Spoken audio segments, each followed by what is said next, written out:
que sem a ajuda de Deus, as nossas famílias também não são abençoadas. Ele usa aqui a ideia de filhos. Por quê? Porque o povo, quando voltou da Babilônia, era um povo que estava mestiço, um povo que estava com poucos filhos.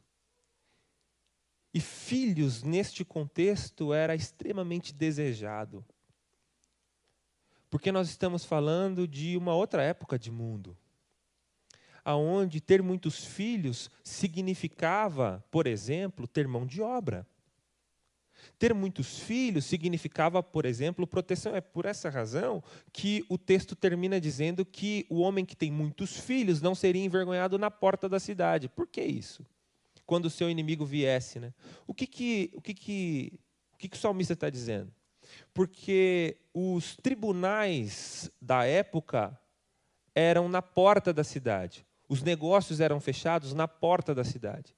Então, quando alguém tinha alguma coisa contra o seu vizinho, o seu irmão, levava então, convocava-se os anciãos para ir até a porta da cidade, contava-se o caso, e então os anciãos definiriam qual seria o curso, julgariam qual seria o curso daquela situação. O que o salmista está dizendo é, se você chega lá no julgamento com poucos filhos ou sozinho, você é envergonhado, você é intimidado. Agora pensa se você tem uns 10 filhos, assim, uns homens arrão, bem grandão, fortão assim, e aí chega junto com você. O salmista diz, aí você não é intimidado. Por quê? Porque você tem um arcabouço familiar ali, né, que te promove. Óbvio, nós estamos falando aqui de uma outra cultura. O texto, embora algumas pessoas pensem que o texto está dizendo que o cristão tem que ter muitos filhos, não é isso que está em curso aqui nesse texto. Seria até um erro exegético dizer isso. Mas o texto está lidando, no seu contexto original, com famílias que estavam enfraquecidas, um país que precisava ser reconstruído. As suas casas, os seus muros, o seu trabalho, o país precisava voltar a funcionar e precisava de muitos filhos. E os filhos eram vistos como bênçãos do Senhor. E de fato, filhos são bênçãos do Senhor. E aí o salmista usa essa figura de flechas na aljava. Então, um pastor que brinca que os filhos têm que ser flechas na aljava, não no coração dos papais. Os filhos são fontes de grande bênção e de grande alegria. Eu sei porque eu tenho 2 meus lá.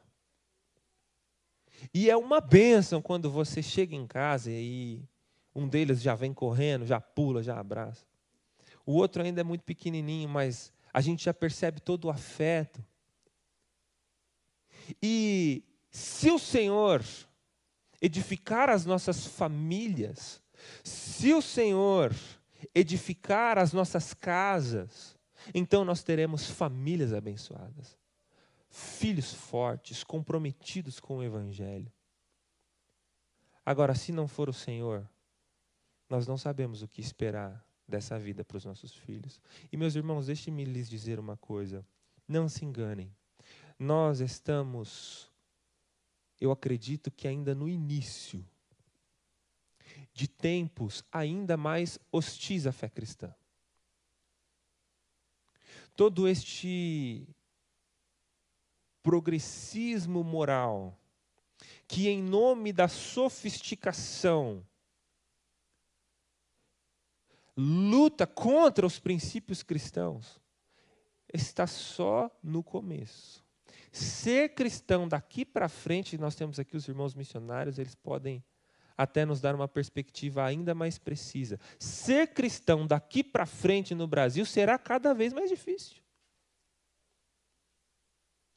Se nós não apontarmos os nossos filhos, as nossas flechas para o alvo certo, eu tenho medo do que esperar dessa geração de filhos e filhas que não conhecem a Cristo. Mas se o Senhor edificar a nossa casa, então nós não trabalharemos em vão.